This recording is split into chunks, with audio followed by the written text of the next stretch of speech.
for the transition. Okay, so Priska, should we wait another 2 minutes?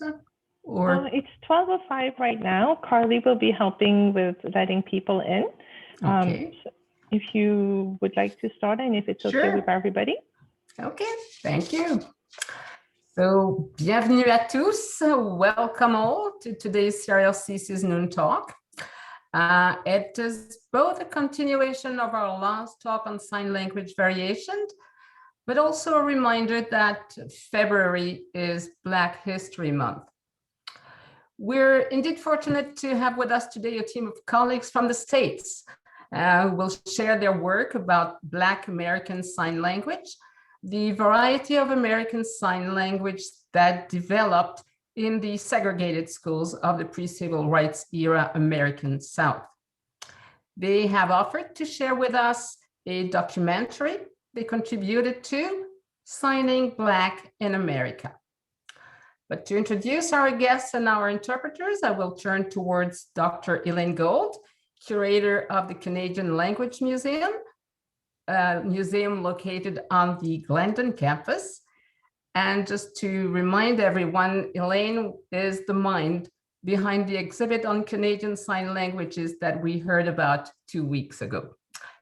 So Elaine, it's all yours. Okay, well, I am delighted to introduce the speakers that we have today.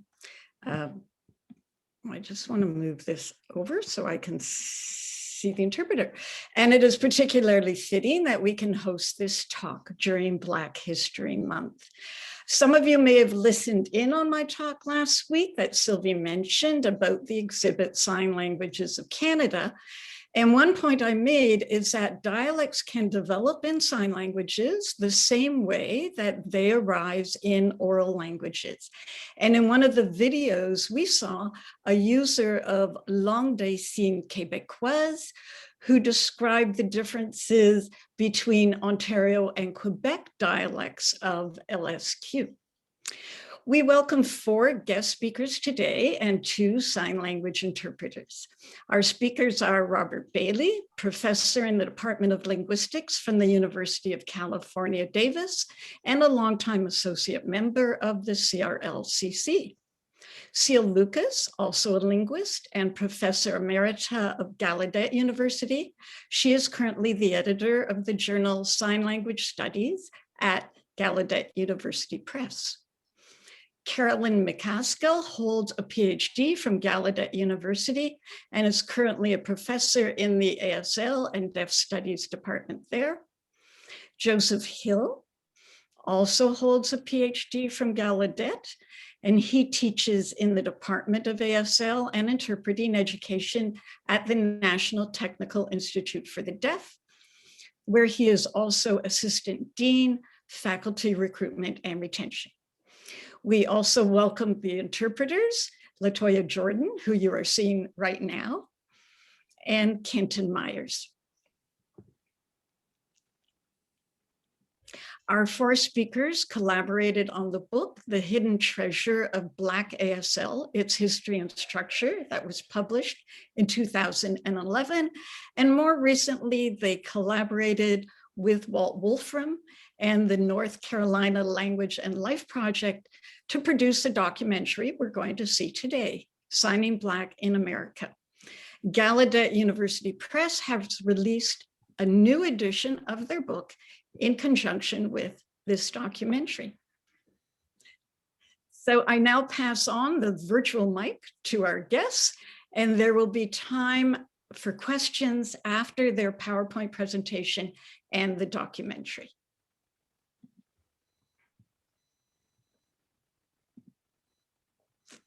Bonjour, good morning from California. I'm very glad to be here with all of you and to be with my colleagues.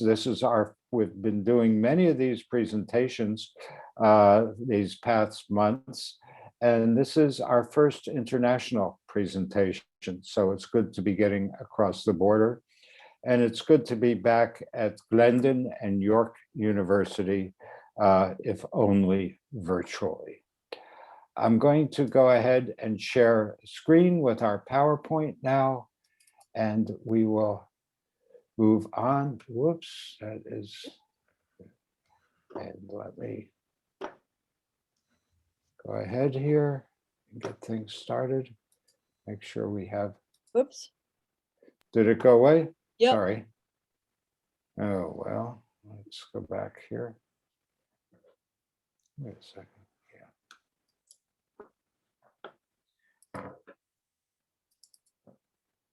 There it is.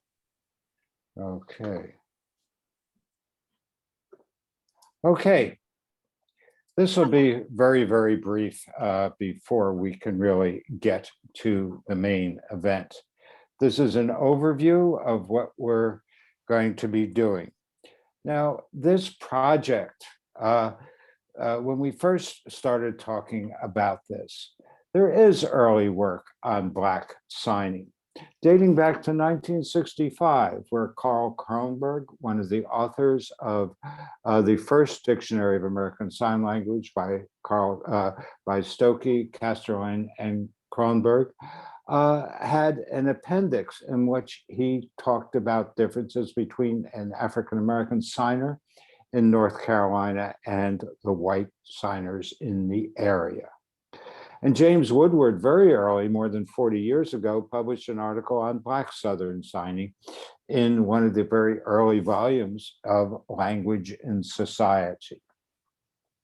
Now, as we know, and as I'm sure you've heard from Professor Gold's talk, most deaf children are born to hearing parents.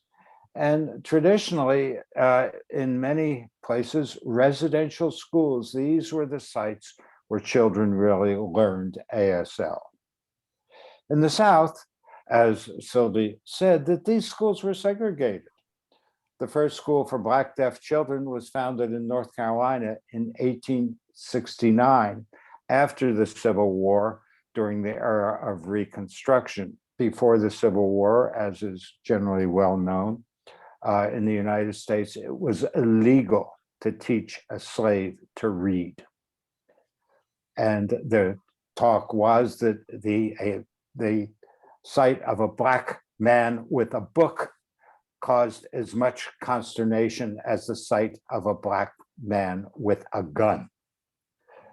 The last school to be integrated was in Louisiana, and this was in 1978.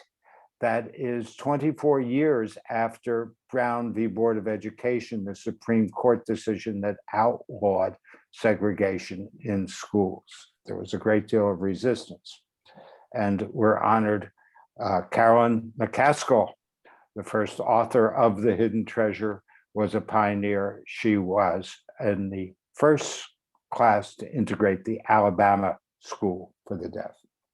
So there was more than 100 years, plenty of time for separate varieties to develop. Now, variation in ASL, this started in the systematic study when Ceil Lucas and I, in collaboration with the late ASL linguist and poet Clayton Valley, we had a large-scale project looking at sociolinguistic variation in ASL across the United States. And actually, I think I spoke about our first author on this in my first, as our first paper on this project during my first talk at York University back in 2003. But this included Black signers in Massachusetts, Kansas and Missouri, California, and Louisiana. And we had a technical book, The Sociolinguistic Variation in American Sign Language, and a book for the deaf community and interested lay people, a very non-technical book with a video by Clayton Valley, What's Your Sign for Pizza? Now, we included both Black and white signers because we're come out of a tradition in sociolinguistics where we know that ethnicity is often an important factor in language variation. Now, the current project got started when Ceil Lucas and Carolyn McCaskill agreed to work together. This was at a celebration after Dr. McCaskill's dissertation defense at Gallaudet. I was recruited to work on quantitative analysis and with Ceil to relate findings to the sociolinguistics of spoken language. We got a team of research assistants, including Joseph Hill, who became a central member and an absolutely critical member of the project and has now become quite a prominent sign linguist in the years since. When you get a PhD, you also get a begging cup, and we went around and secured funding from both the Spencer Foundation and the National Science Foundation. And we got data from 6 states out of the 17, where 17 schools in the South for Black deaf children were located. As Sylvie said, the book was, or Elaine, I can't remember, the book was published in 2011 originally, and we've had a lot of presentations. I think Ceil counted more than 60 that we've done on various aspects of the project's findings since that book appeared. And now you can get The Hidden Treasure of Black ASL. There's free video on YouTube, and the book itself has updated references, including a lot of internet resources, which for people are teaching on Black ASL and the African American deaf community. This is the book, and here's our research team. And I do want to give a shout out to the people who worked with us. You see the 4 authors, but on the bottom row, you have Roxanne Dumit, who is now at George Mason University, where she teaches ASL. In the middle is Pam Baldwin, who is our community representative, and we did have close ties with the community throughout. And then Randall Hogue, who is now a professor at Kent State University in Ohio. And again, an effort like this is a team effort, and I've been very fortunate to be associated with a wonderful team of people. Okay, now Signing Black in America, the documentary. Walt Wolfram is at North Carolina State University. Walt Wolfram is one of the founders of sociolinguistics very early. He's been doing this for over 50 years. And shows no sign of slowing down. And this with Danica Cullinan and Neil Hutchinson, both video producers. Now, this was the first film in the series on African American language, was Talking Black in America, and I recommend that. It's an excellent documentary. Now, this was shown at the LSA Linguistic Institute at University of Kentucky in 2017. And a deaf man said to Walt afterwards, "This should be something included about Black ASL." And Walt responded, "Great idea, we'll do it. And if you know Walt Wolfram, you know that means it's going to get done." Now, the documentary was filmed at Gallaudet in the DC area in 2018. And this is the 14th of the documentary series. There are more forthcoming. And I urge you to take a look at the Language and Life Project to see the list of films for anybody teaching courses in language variation, sociolinguistics. They're wonderful resources on Cherokee, Lumbee, Spanish in the South, spoken Black English, and many other regional dialects. Signing Black in America is now available from the Language and Life Project as a DVD, if anybody remembers what DVDs are. And it has been shown around at PBS stations in the States. And we will now move to the film itself.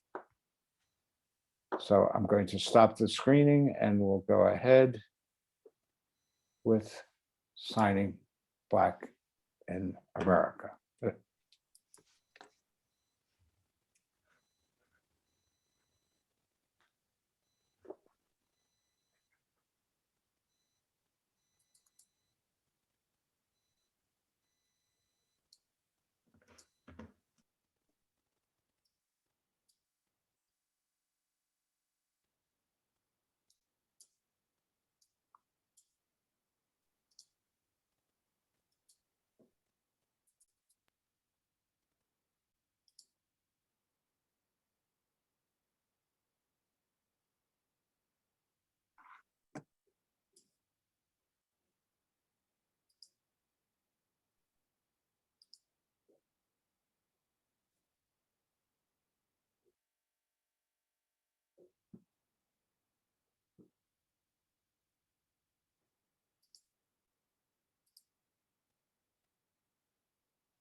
sounds differ based upon how we were raised. Some of us have been exposed to the Black Deaf ASL community. Some of us have had less exposure to this community. We have a unique way of expressing ourselves. Our race, our culture, how we feel is shown when we communicate. People who use Black ASL typically show more facial expressions. I can see their, let's say their attitude or their personality, their swag. I can also see their body language and how they express what they want to say.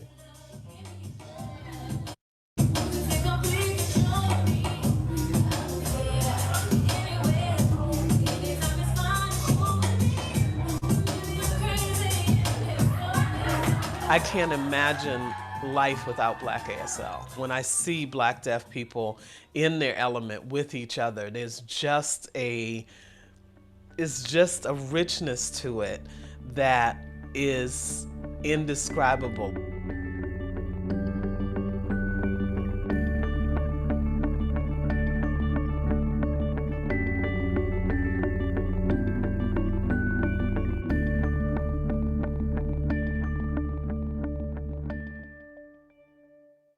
I've heard people say, I would like to know more about it.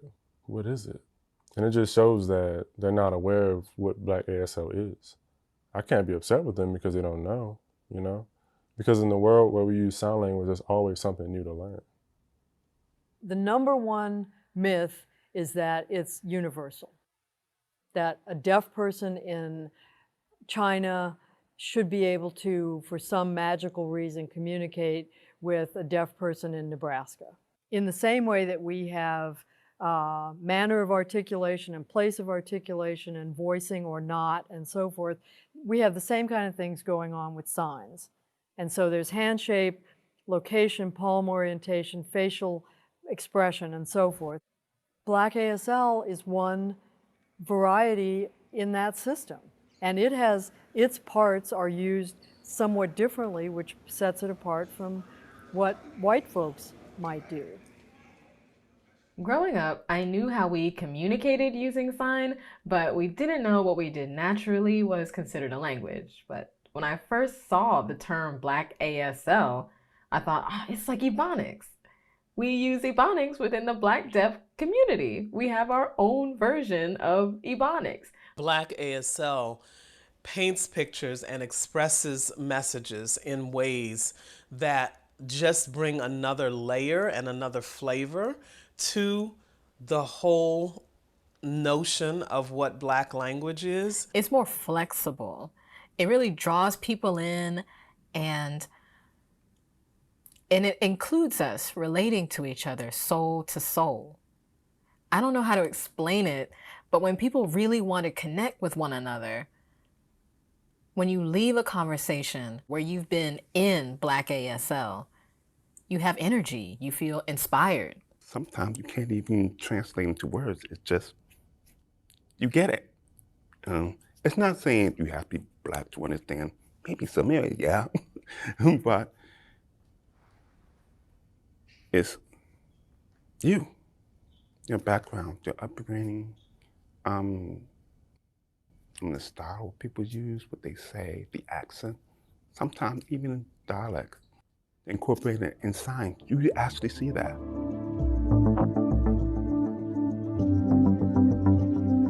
Before the Civil War, there were no Black deaf schools in the South, for obvious reasons. There was no formal education for Black people in the South. And that included Black deaf people. But after the Civil War, we started to see the emergence of schools for Black and deaf people. The war ended in 1865. It still took until 1869 for a school for Black kids to be opened in Raleigh, as a matter of fact. Louisiana didn't even have a school for Black deaf kids until 1938. And then it took them until 1978 to desegregate. We had about 18 Black deaf schools, even one here in Washington, D.C., where there was segregated education. Due to segregation here in America, we saw the emergence of a different language. The way their language developed in those schools was varied. They became very innovative with signs, creating vocabularies, and creative ways of signing and ways of expressing themselves.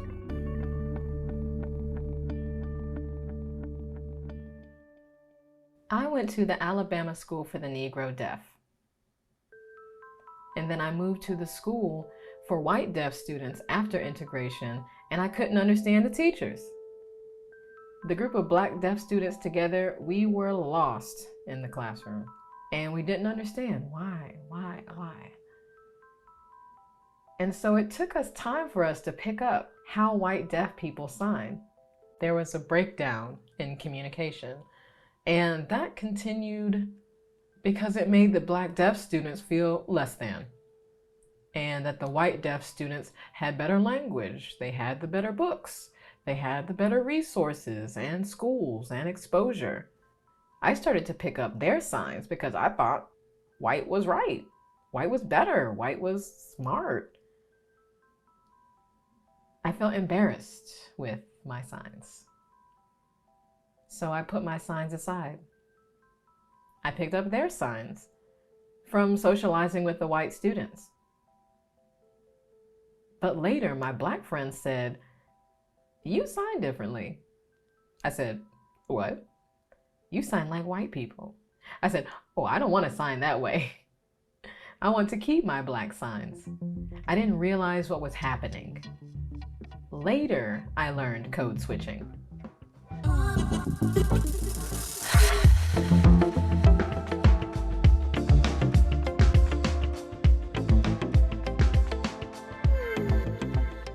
Black people seem to have character.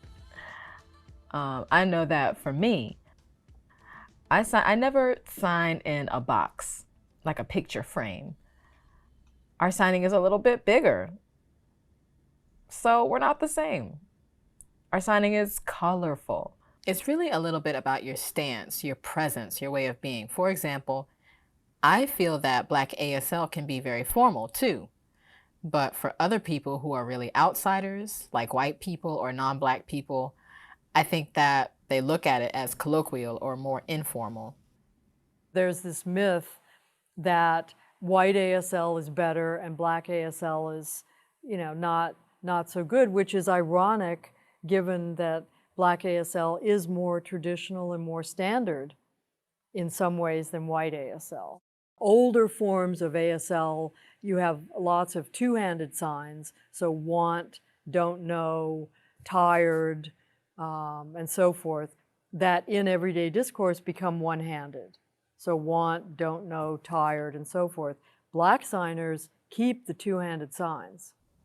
The signs that touch the forehead, like no, what for, why, oftentimes will move down from the forehead.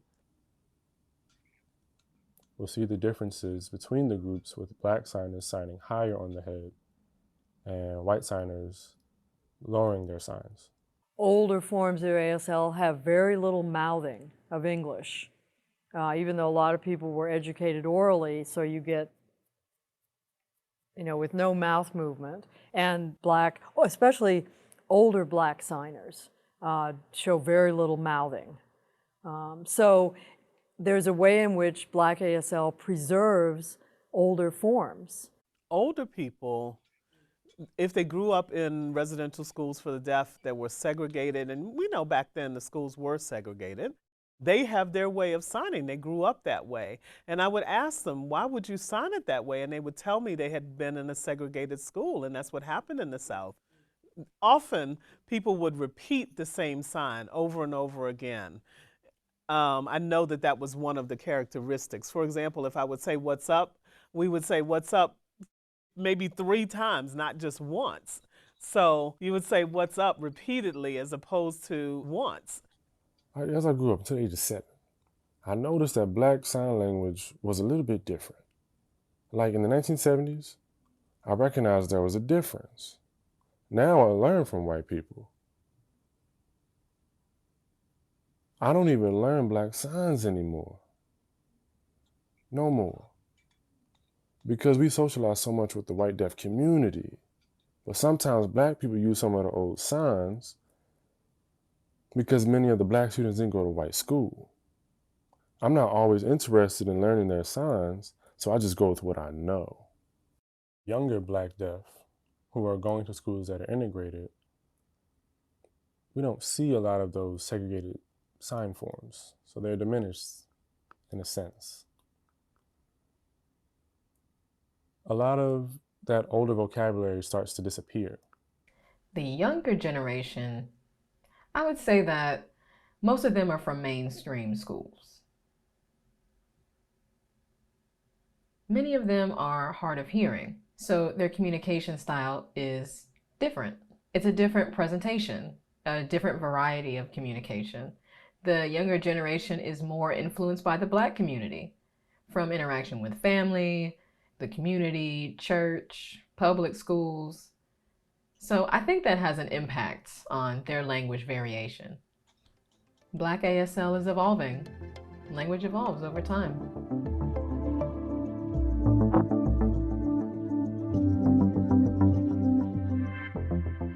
With the younger generation now, they still have something unique with African American English expressions. So if you say, I'm going off campus to a restaurant, you want to join me? Yeah, I'm down with that.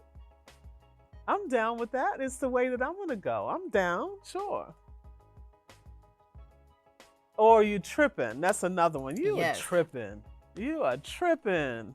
The Black deaf culture is growing really fast with the young Black deaf. They're making up signs all the time. I see like that, and that's like swag. And if you don't know what swag is, I have to come up with a word that you cool, or you know, or like you have a kind of bravado about you. I have to know these words, so the interpreter's vocabulary helps, you know, convey information too. Perfect timing, secretary. No, come down, don't walk away. Can't use that search. Can't do that. And they also have gestural and behavioral tendencies that they adopt from the community, and they incorporate that into their signing style. Others will use sign phrases following the exact sentence structure, syntax from Black English. For example, I know that's right. And in sign language, you can just say, yeah, that's right, I agree. There's that sign that already exists. But you want to express a specific phrase. I know that's right. My favorite one, anytime someone says something stupid, I'm like, boy, bye. I don't want to hear that. I ain't got time for that. Ain't nobody got time for that. That's another one. I really like using that one. Ain't nobody got time for that. And with the Black LGBT community, being fierce, baby, you fierce. You know, I look at that. Sometimes I see that. Well, I have to add the hand snaps too. You gotta add that. Ooh, you are fierce. But then you gotta snap those fingers too. You have to throw that in. That's what really makes Black ASL different from standardized forms of ASL. It's like kicking it up a notch, but not only saying the word fierce, but adding body language, hand snaps, pursed lips, and the head tilt. It's not like we're even trying to do it. It's just in us, and the features are shown naturally. I asked a deaf woman where she's from, and she said, DC. Well, normally people would just say DC. But she was kind of like DC, but with the snaps, well, she just did DC like this. And I knew immediately if I was to interpret that, I would say, if she's, I'm DC. Right. There is a certain, like I say, all that extra linguistic information that they put on the sign that you don't normally see white signers put on it. You go, what is that? And again, I think that's that whole identity thing. I'm from DC, I'm from Chocolate City. All those things are encompassed in that one sign, DC. I think there's a whole lot that goes on the lips with Black people and on the face. What goes on the face with the non-manual expressions that would give a lot of communication that aren't necessarily signs. Like we'll do this with our finger and say, what? Like this. Wouldn't you all agree? I agree. I think I see the sign black with 4 fingers. I think that's different from the one signed with the 1 hand shape. But when you see Black deaf people really signing ASL, it's loud in a powerful way. Black ASL is not just one language, one group, one dialect. There are many different forms, and it depends on the region in which one is located. And so far, we've studied Black signers in the southern part of the United States and their language development. But then, that's just the South. People often forget about geographical differences, and there are social factors that inform that variety.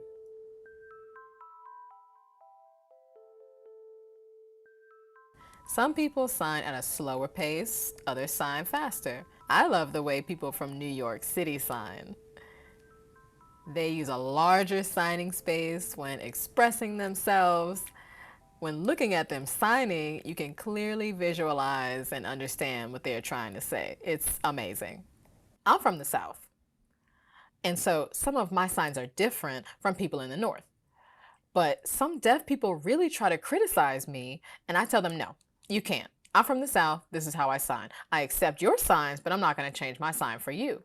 I'm going to be me because I'm from the South. But it's the same concept for people who can hear. You know, they have, when hearing people have an accent.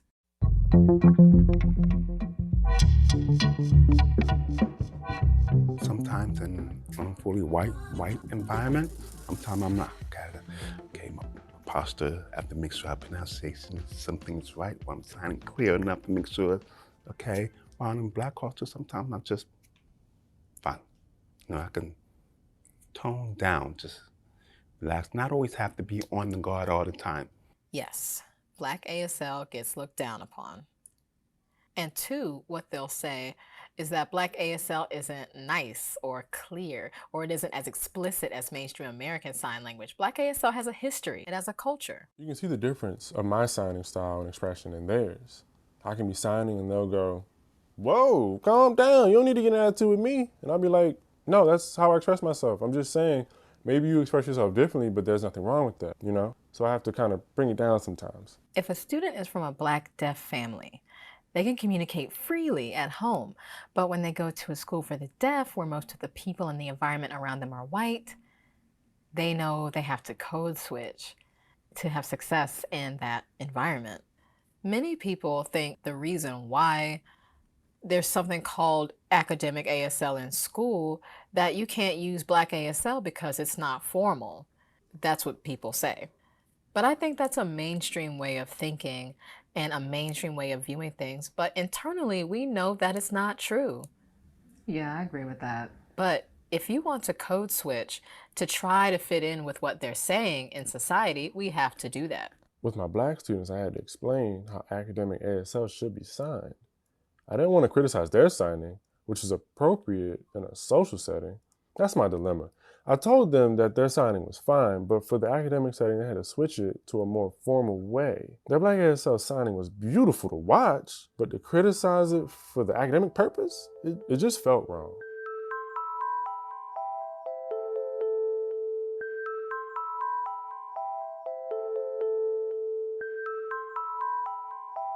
As people of color in America, we have grown up in a society where to survive, you have to learn how to thrive in your home culture, in your home community, and you also have to learn how to thrive in broader American society. And so what that means in terms of the ability to code switch, the ability to still show your allegiance and affiliation with your home community, but also to be able to navigate larger American society.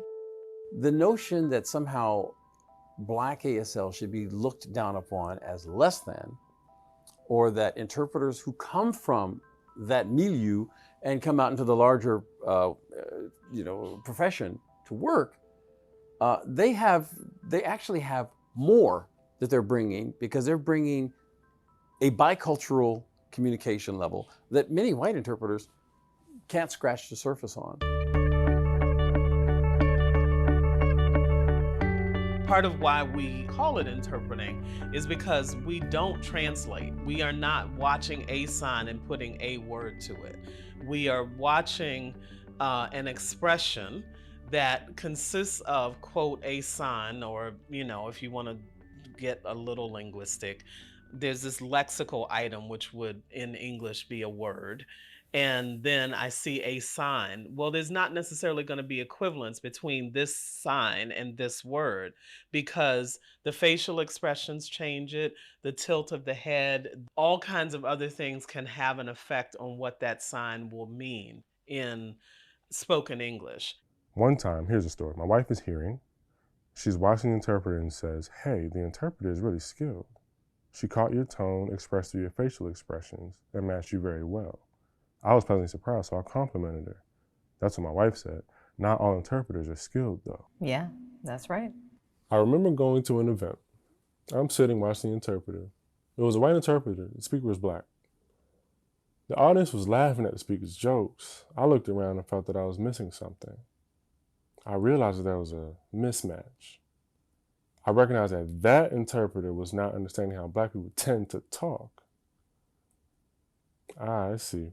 I think it's important to match the interpreter with who is speaking, speaker's culture and so forth. That's really important. I think of like a Cornel West or a Michael Eric Dyson, where you're like very sort of academic language one minute, and the next it's like homeboy from around the corner and on the block. And so if you don't know how to be able to interpret that effectively and interpret the cultural nuances that are there, then you're not going to be effective as an interpreter. The independent, autonomous reach of black female identity was radiant in her rhetoric.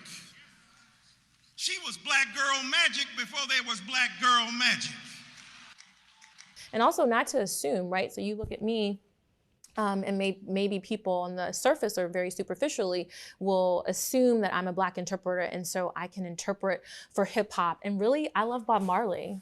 And like, so like, I'm not like, I know who to call. I know I have to call Pam Collins or Tiffany Hill. If it's like hip hop, I'm calling my cousins like, now who is this? Betty Wap, Betty who? Yeah, I don't know who but that like, is. if you want to do Bob Marley or India Irie, I'm your girl. I wouldn't say it's a matter of how black or white. It's what is your experience? What is your experience with that community? You don't really know the culture, particularly in, for example, in a church. Churches, as was brought out earlier, is one of the most segregated places that we as Americans operate. And so the black culture is expressed very strongly within the church. Here's what I need you to understand. There are times in your life when you doubt whether or not you're going to make it because you're going through a storm and you're up against the wind and you're up against the waves and you're wondering why you don't hear the voice of God speaking.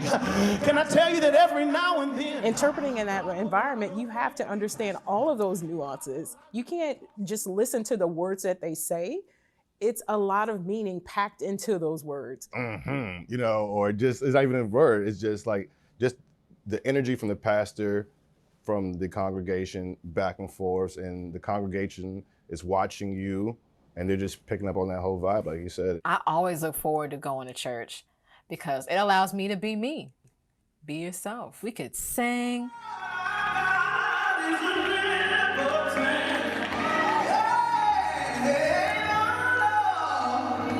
And dancing too.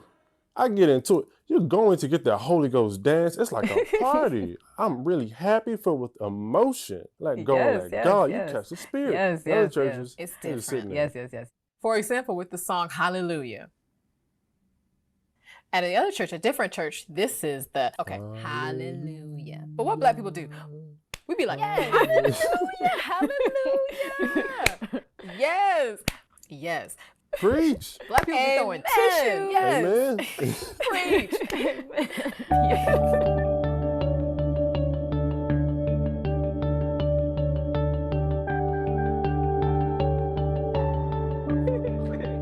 Black ASL is beautiful.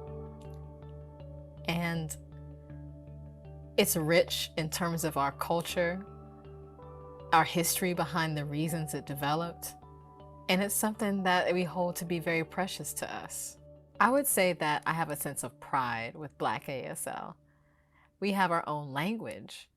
Of course, other cultures have their own language. Black people who can hear have their culture and language. I feel a sense of pride that we have our own culture and language with Black ASL. I want people to recognize this, that this is what we live for, to share our story and to show that our experience is valid. We can't keep denying it. What my parents had to go through, I go through it as well, but in a different way. It's soul, it's unity, there's history, there's culture. All of that is encapsulated into this thing that we call Black ASL. And that's the power of it. And I believe that we need to teach that and continue it every day. It's like we somehow are able to make it through everything that goes on. Language is an expression of being able to make it through all of that and understanding our values, our culture. Black ASL really incorporates all of that. When you understand Black ASL, you see us.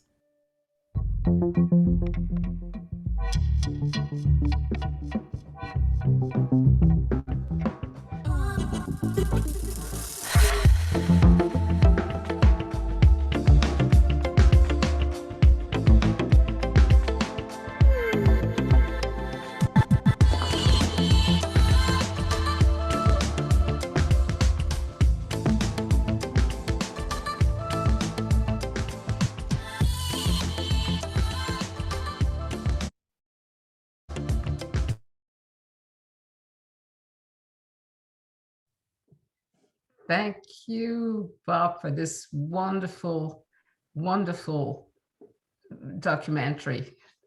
I couldn't keep my eyes, I had to watch, it's the second time I watch it, and I'm still fascinated. Thank you. I'm sure that our guests and attendants have questions, and I'll let them ask questions first. And we'll see then how much time we have and how many questions we can go through.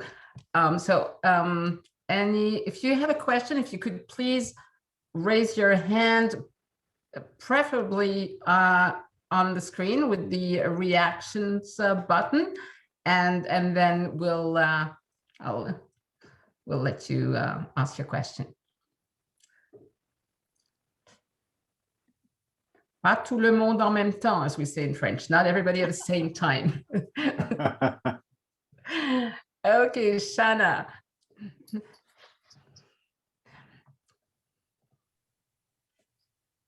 Hello. Thank you so much for that wonderful video. I'm the mother of a 5-year-old deaf daughter who also uses cochlear implants. And so we're hearing family with a deaf child, and we're learning American Sign Language.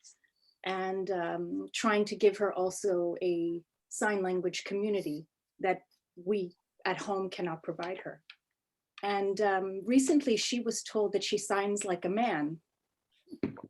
And we thought about it, and we figured out that I have only taken classes with male instructors. And so it turns out my signing is a bit masculine, and so is hers. And so my question for you is, for anyone who is part of the film or who would like to comment, is about the influence of the Black hearing community in terms of creating Black ASL, and how much of it is through the hearing Black community and how much of it is contact with other deaf and signing Black community members. Just interested in the dynamic between the deaf and the hearing influence. I think that Joseph did mention this a little bit in terms of choosing to sign things that were more a representation of what the hearing community might say in English rather than using the sign. But I'm interested in that interaction. Thank you.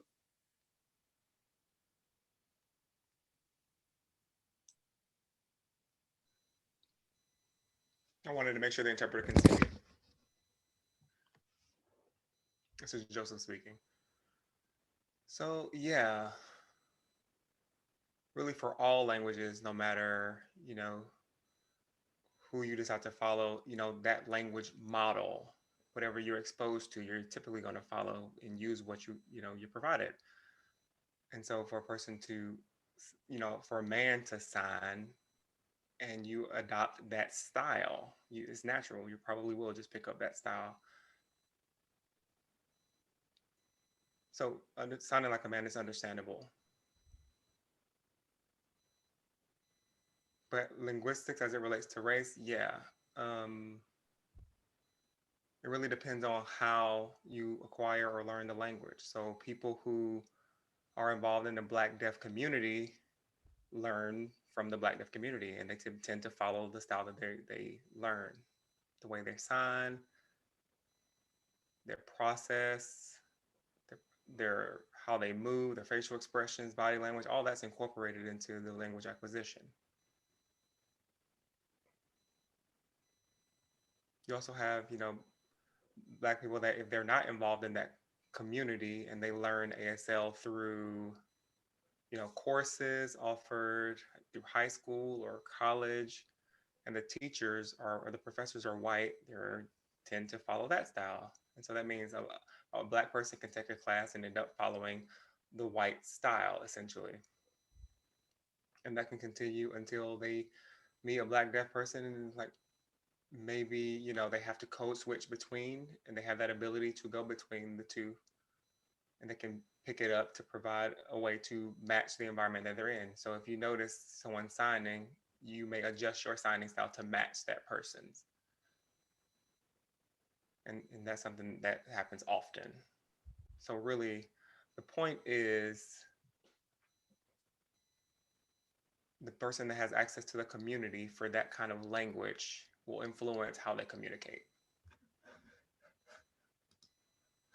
It sounds to me like I would have to agree with what Dr. Hill just said. And I know for myself, I went to the Alabama School for the Deaf, which was a predominantly white school, and I found myself assimilating and picking up their signs. And a lot of my friends began to let me know. They said, "Hey, you're signing like white people." And I was shocked to hear that. I didn't, never heard that before. And then I realized that I was changing. And somewhere in there is when I learned to code switch, to sign a certain way around my white peers and a different way around my people, around Black people. So really, it just depends on who you're socializing with and who's doing the teaching of the sign language, who's teaching the sign language classes.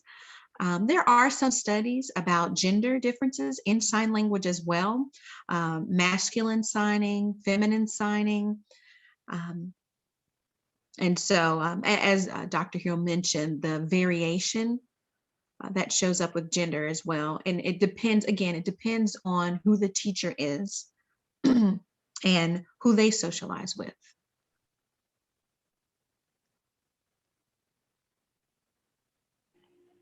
I believe that Elaine had a Ceil, question. would you like to add to this, or is it another question? And I'll speak English. I'll add to this. I've known many hearing people who in their lives were left-handed, period. Eating, writing, you name it, who learned to sign from right-handed deaf people. And so these staunchly left-handed people sign with their right hand dominant. My early teachers were gay men, and I was told very early on that I signed like a gay man, to which my response was, okay. So it's,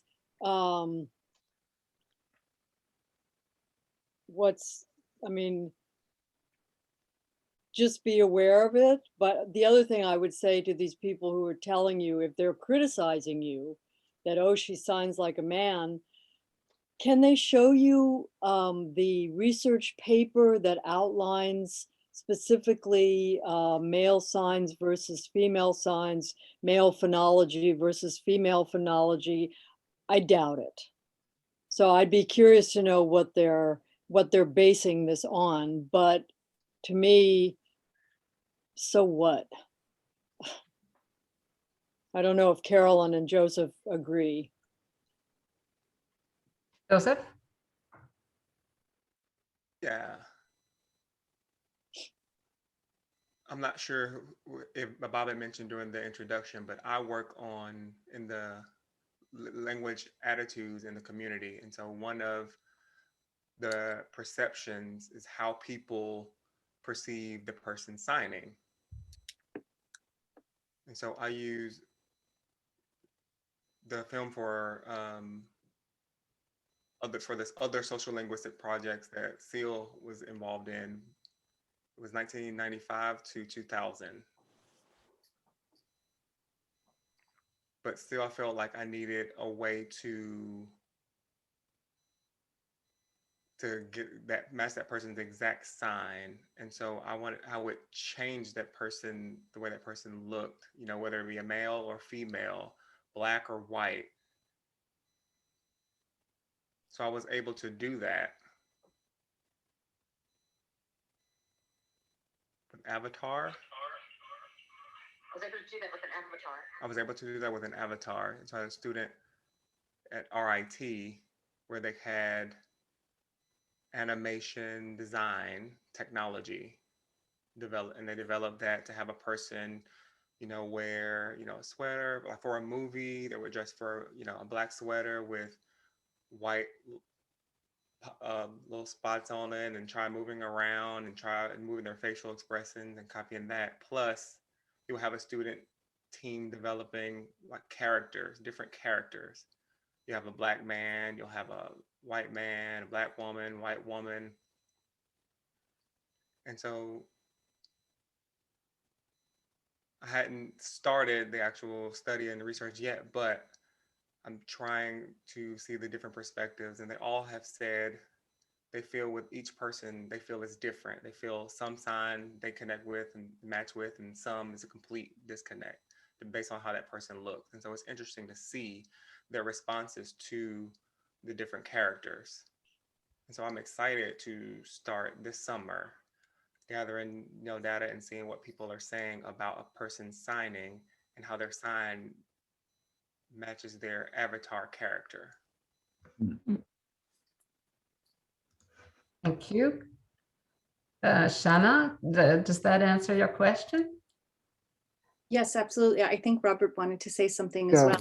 I just wanted to say, it seems like anyone who's learning sign will continue to develop the way that they sign based on exposure to different ways of signing. And that the most important thing is to just provide as much richness in terms of the variety and the communities that the learning signer is exposed to. But I'd love to hear what Robert wanted to say. No, I was just going to say that I think it's really important in any of these things that we're talking about to avoid essentializing. What does a woman talk like? What does a woman sign like? I mean, we can put these, and I think I first learned the first Spanish-speaking country I lived in was Bolivia. And when I later lived in Mexico, people would laugh at some of the things I said, because I don't look like a Bolivian. Well, too bad. That I think that is there a difference? And just to reiterate what Ceil and Joseph and Carolyn all were saying, is there a different phonology? Is there a different syntax? There isn't. And as your daughter gets older, she will learn to accommodate to whoever the interlocutor is, just as everybody does. I tell the people to take to butt out and not worry about it. Ceil has something to add. Yes, Ceil, and then Elaine's got a question. Yes, Ceil. I moved to Italy when I was 9. I moved to Rome. My dad worked for the UN. And my first models of spoken Italian were decidedly working class Roman speakers. And I've kept that accent proudly. I'm about to turn 70, so for 61 years. Now, I just finished teaching Italian after 47 years, I've carried that awareness with me, and they laugh at me in Florence and in Siena. And I don't care. So it's, but it's developing an awareness of variety and dialects and so forth. So, yeah. Thank you. Elaine's got a question. Yes, well, what I was going to ask is going to end up sounding more like a comment because it connects to the differences between men and women's speech. But I was going to say, I was thinking about the segregated schools that helped contribute to the development of the different dialects of Black ASL and White ASL. And when we were doing research on the sign language that's spoken in Quebec, so the langue des signes québécoise, we discovered that deaf children had been segregated by sex because of the Catholic school system, so that the girls and the boys were going to different schools. And so they developed some different signs, and no one suggested that it was a completely different dialect, but they describe it now more as having synonyms, where in particular, the nuns with the girls try to create a more modest way of speaking. So they didn't like signs that touched the chest. And so they would create signs that were signed, I guess, a little further away from the body. I don't know enough about that sign language to really explain it, but that's a situation where boys and girls might learn to sign differently because the school system was segregated. And I don't know if that, so my question after all of this is more of a comment. Were there segregated schools for girls and boys at all in the States for deaf children?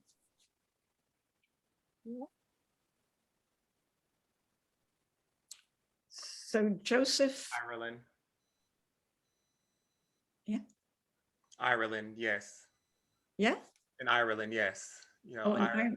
yeah, there's have two different signs for it, but yeah, Ireland. But now, you know, everything is integrated, but it was segregated back then. Okay. So you had one for girls, and then the nuns were the girls, and then the boys were the priests, and they signed completely differently. And I think that it depends on where they learned their sign language from. And, you know, you'll use that sign language with girls and then the other sign language with the boys. As they begin to grow up, you know, get married and meet each other, the women would typically follow the man's sign. And so most of the time, the woman would follow the man's sign and adjust more commonly than the opposite. And then as time went on, the female type of signing became more prominent. It was more, you know, used in the dictionary, and it was just became more prevalent to follow the female forms, and that kind of was widespread. And then the male kind of was kept in a small group, and so there was a shift during that time. Oh. Thank you. Yeah. Thank you. Anybody would like to add anything to this? Or Gail, if not, we've got another question. Yeah, it's just a very quick comment. When I learned how to sign here in Toronto, my instructor did say that there were differences between male and female signing. And one of the examples was the sign red, that the males would actually sign red on the lips and the women wouldn't because of maybe the lipstick. So it's very interesting. And he actually, and that was 15 years ago. So I think there was a sensibility on male and female signing and differences. Thank you, Gail. Anybody would react? Yes, Ceil. Yes. I'm good. Sorry, I thought you wanted to say something. Oh, no. Interesting, Gail. And Gail, I didn't know you knew sign language, so thank you. Any question? Any other question? I'm looking at looking for hands up there. Not yet. I'm looking. No. Oh, yes, Shana's got another question. If we have time. Mhm. Thank you. We have an organization in Toronto called Silent Voice that helps support deaf children and their families in acquiring sign language and building a community. And my experience in going with my daughters is that it's very diverse. It's ethnically very diverse. And a lot of the deaf children are the children of new immigrants to Canada who are mostly hearing parents, but many of whom don't even speak English. And so I'm just, I'm not sure I have a question. I'm sort of putting out there in terms of I'm interested in how your research on Black ASL might connect with perhaps the kind of diverse ASL that is being developed among this signing community that is not of one specific ethnicity, but are visible minorities, are of parents who speak a language that is not the standard language of the community, insofar as many of them are not even English speaking. So I'm just interested in what kind of signs might come from this community. More of a comment. Yes, Ceil? My first question would be, what is the sign language input? I mean, are they learning to sign from deaf Canadians? Yes, the counselors are deaf Canadians and they are diverse as well, ethnically, although not as much as the children who represent, I think, even more diversity. I mean, obviously there's going to be variation, but the one thing you have to think about is who's the model. And so there are plenty of, those situations obtain in the US, and, by and large, the teachers more and more are deaf Americans who sign ASL. So there's going to be clearly, variation, but there's also, if the model is Canadian ASL, that's very important, I think. Joseph, Carolyn, add?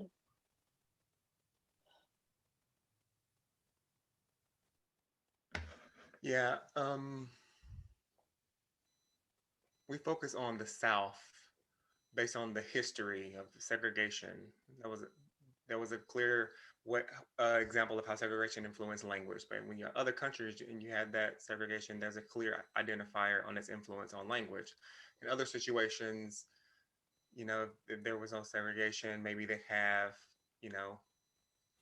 other linguistic contexts that would influence how that language is developed as well. So that means that people who use the sign language, they will be involved in that community, the strong spoken language, or the things that they see related to their cultural influence or their behavior influence, the things that they will recognize as it relates to their culture, they will incorporate. And so it's the same way with Black ASL, that you saw in the documentary. The younger generation, the African American English vernacular was incorporated, and they've assimilated that. And so they try to match the meaning based on what they learned and where they learned it from. So yeah, that applies there as well. Thank you. Yes. Also, I think also you have those who grew up oral. You have to consider those who did not grow up signing until later in life.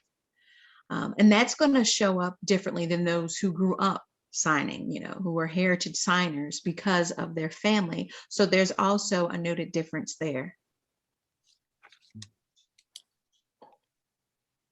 Bob? Yeah, just one question, and maybe Elaine can enlighten us a little bit on this.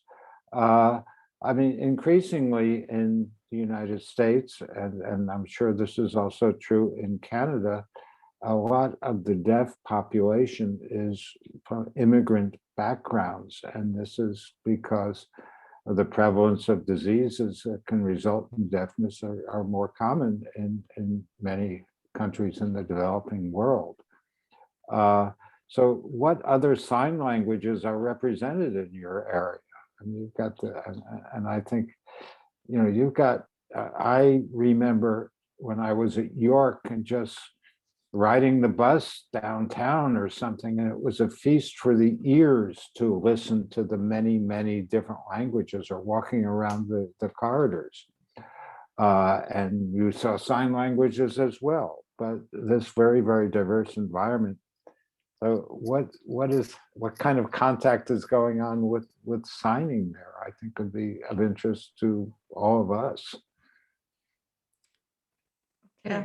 Well, in our exhibit, we focused on the sign languages that are more, what can I say, have some roots in the country itself, and we didn't look so much at the immigrant experience, although, so the 6 languages we looked at were ASL and LSQ, the language used in French Canada, Maritime Sign Language, which was used more on the East Coast and was closer to the British Sign Language in its development, so came from immigrants who were using the British Sign Language, and then 3 Indigenous Sign Languages. So the Inuit, unfortunately, have a high incidence of deafness and hearing problems, and the Inuit had developed their own sign language. And so we were looking at the Inuit Sign Language. The Oneida Sign Language is very recent. The Oneida live mostly in southwestern Ontario, and there's a strong feeling among Indigenous people that they should have a sign language that is related to their own language and culture, and not be using ASL, which they see as primarily related to English and colonial culture. And then the Plains Indian Sign Language, which was also used very widely in the United States, but was developed less for use for deaf people and more as a lingua franca, as far as I can tell from my research on it. But there's a group in Canada who are working to revive Plains Indian Sign Language. They actually had a summer course back in 2019 where you could still gather and have a summer program like that. And it seems to be mostly coming from the Cree community, but not only. I think, to get a little closer to your question, what's happening in the Inuit community might shed some light on it. So the Inuit community had an Inuit Sign Language, but the children were sent to deaf residential schools. So I don't like for deaf live-in schools, to differentiate from the other sort of residential schools, where they were taught ASL.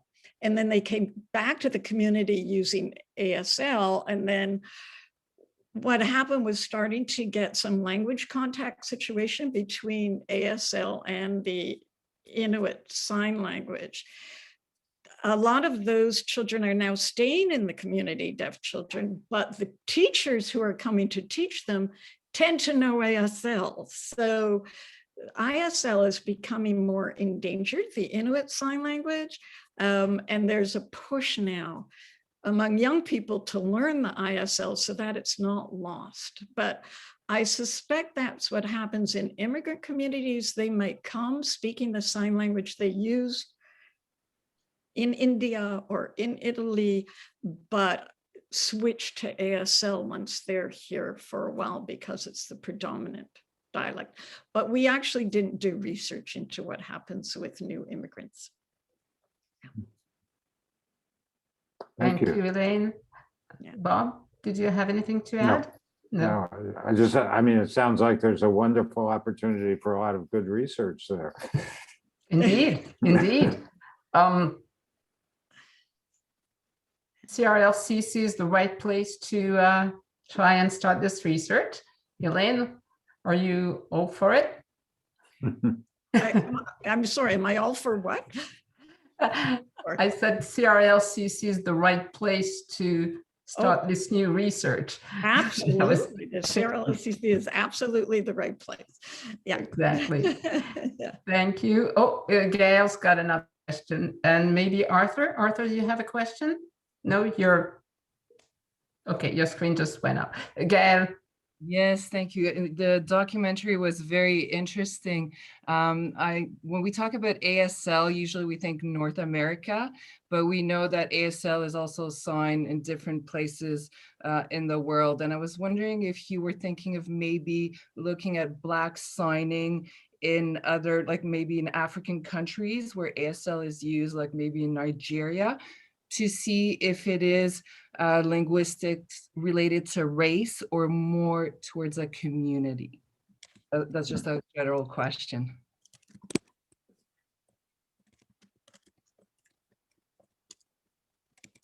Anybody to that question?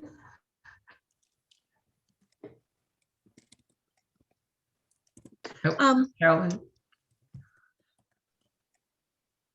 I haven't met this person yet, but I am hoping to meet with them. And I'm speaking of an author of a book, and the sign language from Ethiopia and the Ethiopian community and culture. I'm hopeful that that he'll be able to teach a class with me at Gallaudet University in the upcoming fall, depending on his schedule. Yes. Sorry, Ethiopia. Yes. Yes, that is correct. And the interpreter missed the spelling of the professor's name, Fine. the writer's name. Fine. Iyasu Tamene. Yes, Tamene. Yes, so I'm keeping my fingers crossed with that he'll be able to teach a class, and I'm looking forward to learning more about the Ethiopian community, culture, the language.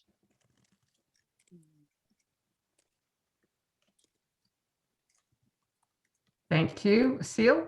I imagine that there is, and Joseph and Carolyn can add, that there's a lot of language contact between the American deaf, Black deaf community and African deaf communities. So Nigeria, Ghana, Cameroon, and so forth. What's going on, what the structural differences are at this point, I don't know, but it's a good place to look.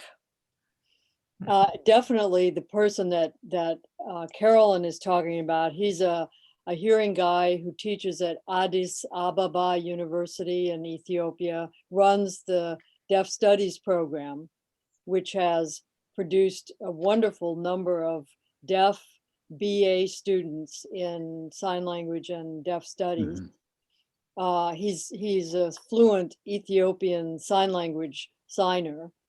And my sense from him is that it's not anything like ASL, and that the sign language, just having watched it a little bit, and that it's very different. So that's one community. Are there ASL influences? Absolutely.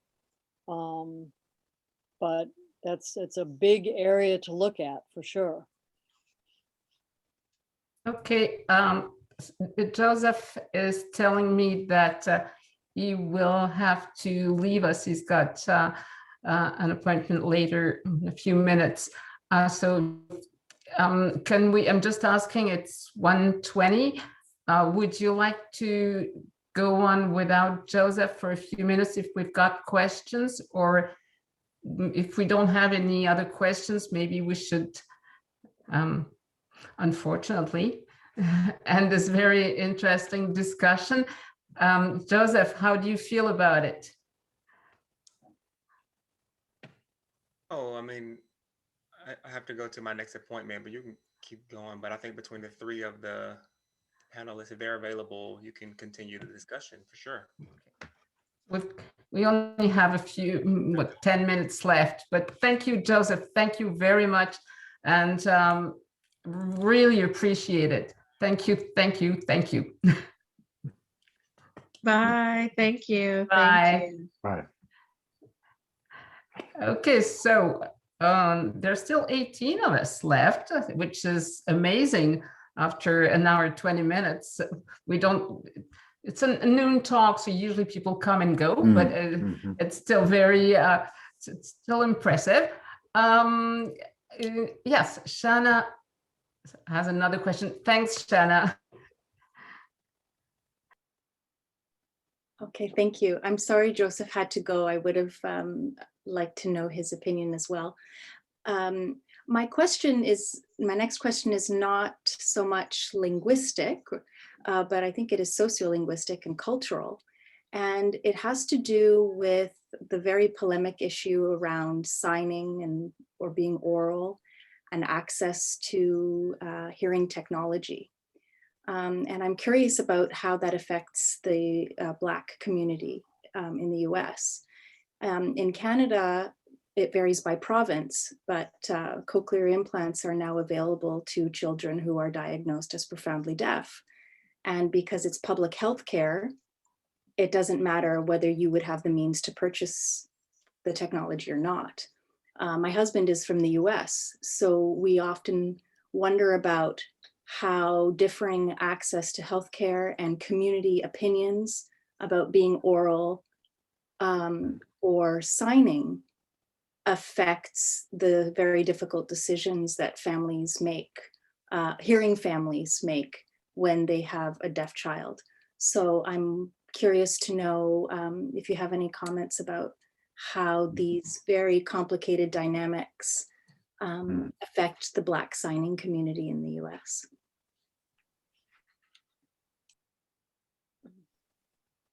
Anyone? Do you mind repeating that question? Sure. I'm wondering about the ways in which opinions about whether to raise a deaf child with or without hearing technology may differ in a Black American community. And I'm wondering about the social and cultural, perhaps biases that families may have. For example, here a lot of immigrant communities push their deaf children to be oral because they're embarrassed about how they may be perceived if they are signers only. But then there's also the question of how universal access or non-universal access to technology, including cochlear implant implantation, may affect the demographics of signing communities. So are signing communities more likely to be marginalized because they don't have access to healthcare versus are signing communities choosing to be signing communities even with access to hearing technology?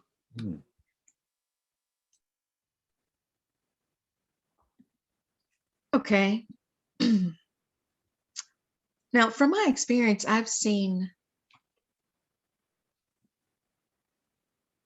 what I've seen is younger children of color or Black children with hearing aids and or cochlear implants. I'm seeing that more and more, and the community is starting to become more accepting of them. And I also think that what's happening within the community is the change within the parents, showing them that it's okay.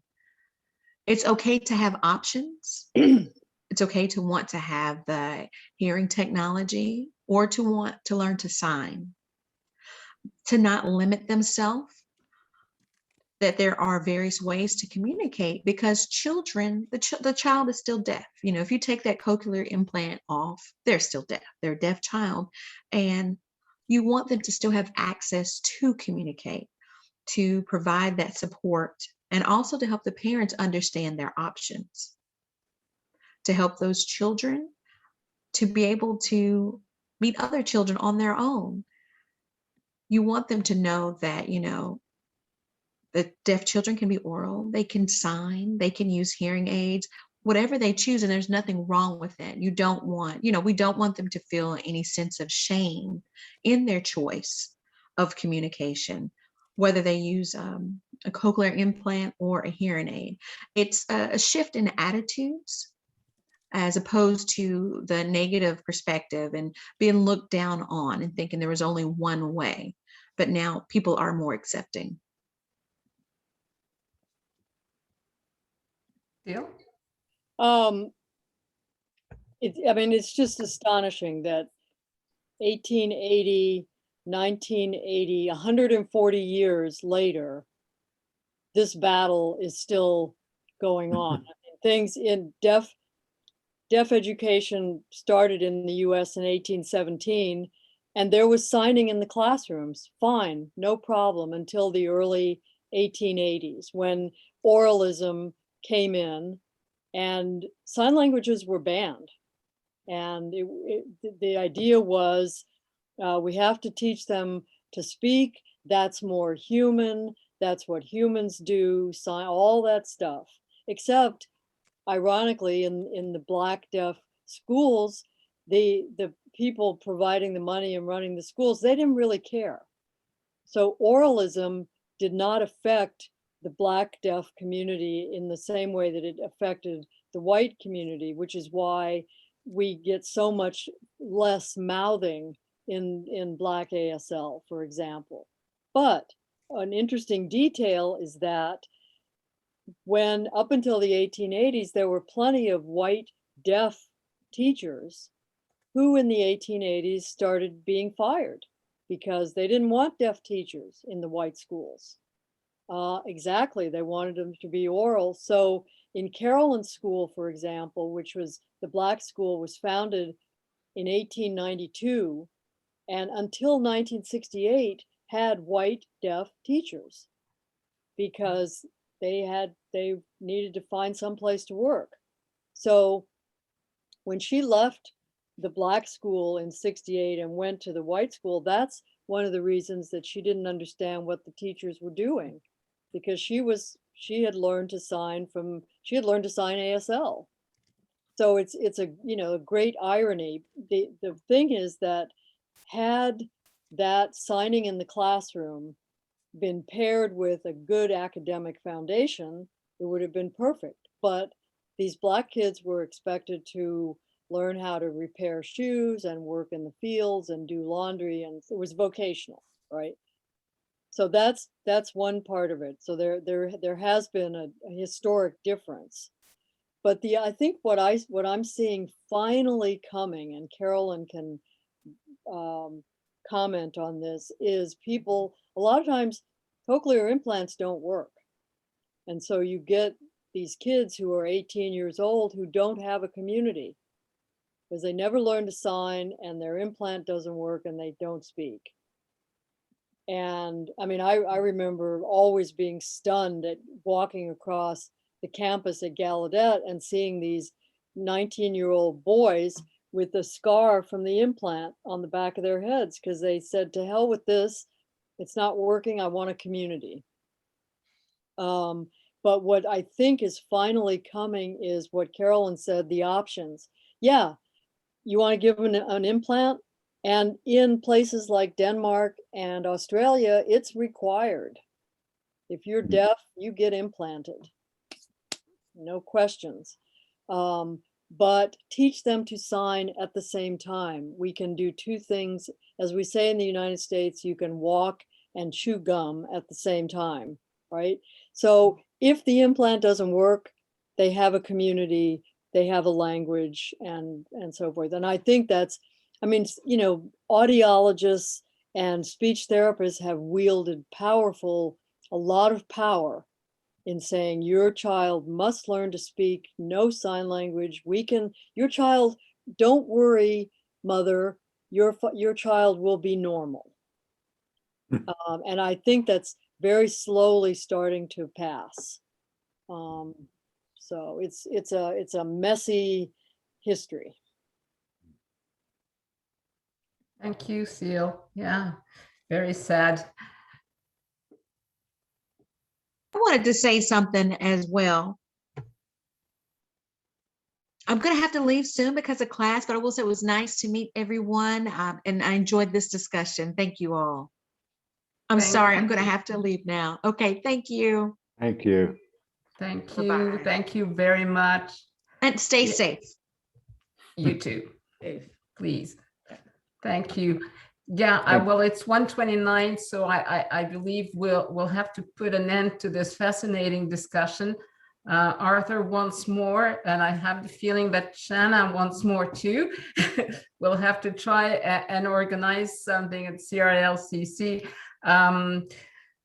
Anything on Canadian Black Sign Language that we could work on? No, you just trying to put a smile there on our face, but why not? What does it look like?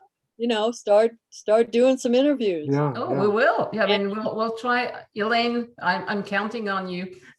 and also look at the school history. That's the first step. Yeah. Yes, of course. What happened? There's been recently some articles by the Global News and Toronto Star about Canadian Black Fabulous. ASL. I've put them on the Language Museum Twitter. I've shared them, so if you want to go there. I think we were involved in one of the Global News stories. I think. Yeah. No, it's a very interesting story because I mean, if you look at the history of the Black Canadian community and the relationship with the U.S. community, but that is one thing that, as Joseph was saying, and as other people have said, our study was only in the U.S. South. And Ceil and I are sort of not going to be doing any more big projects on this.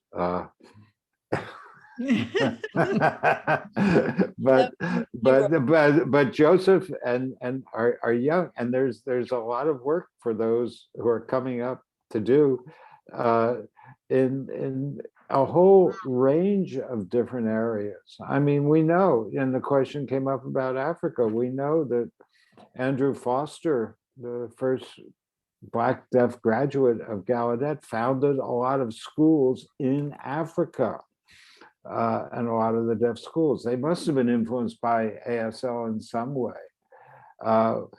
There's a lot going on in the North and in the West in the United States. But there is, this project that we were involved in is the first large-scale project, and we certainly hope it won't be the last in this area. Definitely, this is something that has to go on. Hopefully, we'll be able to meet again around something about Black Canadian Sign Language soon. You never know. Some of our colleagues might want to bring something new to the talk. I wanted to thank you very, very, very much for this fascinating discussion. Thank you. Well, really, I mean, the talk, the video, everything was, I personally learned a lot. And I'm sure that everybody did. So thank you very much. Hopefully we'll see you again in our noon talks, maybe not around sign language, but other talks. You're always welcome. You know how to get in touch now. And so please feel free to contact us if you'd like to either share your research or just attend. And thank you very much. Yes, I apologize for giving you the wonderful vision of me eating lunch during the movie. I'm sorry. I thought I had turned my camera off. So. Don't worry. Yesterday I was giving a test to my students and I thought that my video was off. And I saw myself going like this with a pie that was too hard. And I felt so bad. So well, the perils of Zoom, huh? Yeah, I'm sure that's not, I'm sure what I did is not in the Zoom etiquette book. So, but it was, I didn't see it. People have done worse. Yeah. Anyway, thank you to everyone. Stay safe. And Thank you, everybody. Thank you. Thank you please so much. come back Becky, again. next Thank you very much. Thank you. Bye-bye. Bye.